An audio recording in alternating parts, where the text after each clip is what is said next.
Hapon sa umaga, hilata agad ang banat.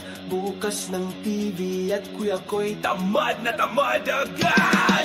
Puro ka wait lang pag inutusan. Galit na si mama, hahatawin ka na. Kalopagong ang tamad-tamad mo. Galit na ang nanay mo sa'yo.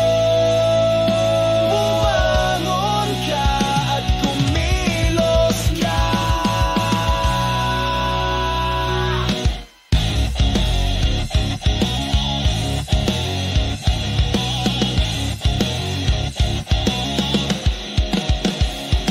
Pagkakain ng tanghalian, iiwan ng pinggan sa mesa.